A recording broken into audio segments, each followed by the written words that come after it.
Vitamé dans le garage de Maclé 12. Aujourd'hui, on a tourné la Panda 2. Et ça, c'est de la Polka.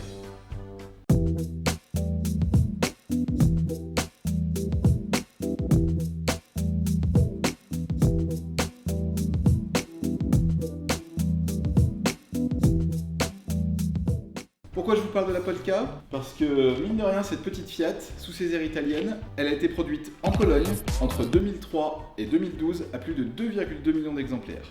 Petite voiture, mais voiture de l'année 2004. Et franchement, ils n'étaient pas en manque de concurrents. Elle a quand même poutré la Mazda 3, ok, mais surtout la Golf 5. Et ça, pour une Panda, c'est pas dégueu.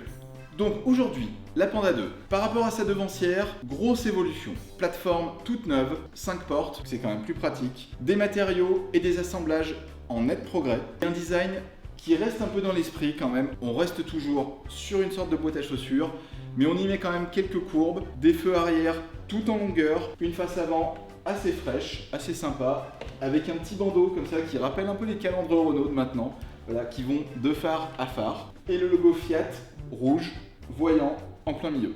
À l'intérieur, des matériaux et des assemblages en nette progression. Sous le capot, 3 motorisations essence, de 54 à 100 chevaux. On retrouve aussi le 1,3 litre multijet. On l'a déjà tourné sur la Fiat 500, c'est un moteur qui est relativement agréable. Pareil, sur une citadine, est-ce que ça vaut vraiment le coup d'avoir une diesel? Dites-nous ce que vous en pensez. Par contre, ils se sont pas arrêtés là. Ils se sont dit, tiens, on va faire une petite version GPL, c'était un peu la mode à l'époque, avant qu'il y ait 2-3 petites explosions dans les parkings. Ils ont fait une version au gaz naturel. Péter dans le réservoir pour que ça marche, je ne sais pas. Voilà. L'électrique, ils l'ont testé au milieu des années 2000, ils y reviendront en 2021. Ils viennent de présenter un concept au salon de Genève qui s'appelle Centoventi. Ouais, je suis bilingue. Mamma mia, ma che cazzo fai? Kyries, crava chi no esatru. C'est du ça. Un concept de batterie modulaire assez intéressante. On verra s'ils vont jusqu'au bout. Moi, j'y crois. Mais ils se sont pas arrêtés là.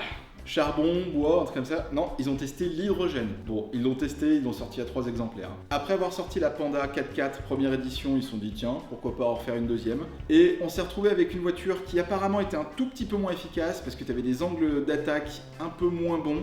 Mais pour rouler sur les petits chemins, aller aux champignons et partir à la chasse aux spaghettis, il n'y a aucun problème. Quelques petites anecdotes sur cette Panda. Au départ, la Panda, quand ils l'ont présentée, elle s'appelait pas Panda, elle s'appelait la Fiat Jingo. Sauf que là, il y a un constructeur, il s'est dit « Oh, c'est bizarre, une citadine qui s'appelle Jingo, ça me rappelle un truc. » Du coup, c'est pas les gars du market qui sont allés voir cette fois, c'est les avocats. Et ils leur ont dit « Ta voiture là, elle s'appellera pas Jingo, ça ressemble un peu trop à la nôtre. » Alors du coup, ils ont réfléchi, ils se sont dit « Tiens, la Panda, première édition, elle avait pas mal marché, on l'appelait Panda. » Comme ils avaient une version 4x4, ils se sont dit tiens, pourquoi on l'emmènerait pas sur les dunes? Petite voiture, grand paysage, tu vas voir, ça va être sublime. On va lui faire le Dakar. Alors ils ont remis les gars du market dessus, ils ont dit on a une Panda qui va à Dakar, on va l'appeler la Pandacar.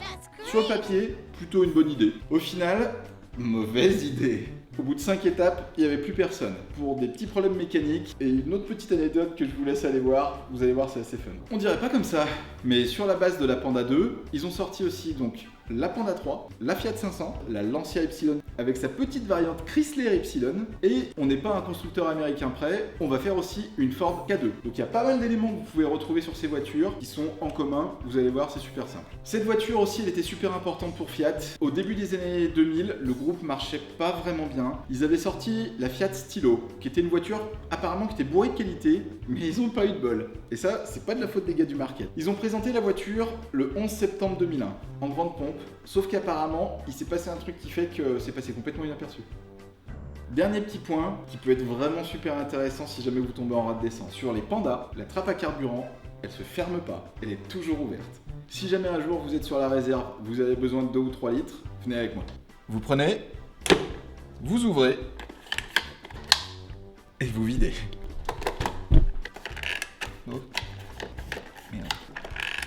Après avoir poncé toute la journée cette voiture, au final, voiture relativement économique, assez simple, assez basique, sous le capot, tu peux faire vraiment plein de trucs, et elle est fiable. La preuve, un des présentateurs de Top Gear en Grande-Bretagne, après l'avoir essayé, je crois dans sa version 4x4, a été tellement convaincu qu'il est parti s'en acheter une. Pour cette Panda, ici en version noire et blanche, bonne petite voiture, et niveau prix, elle te mettra pas un coup de bambou. sur cette blague complètement pourrie. Je vous dis à demain. Panda, petit ourson de Chine.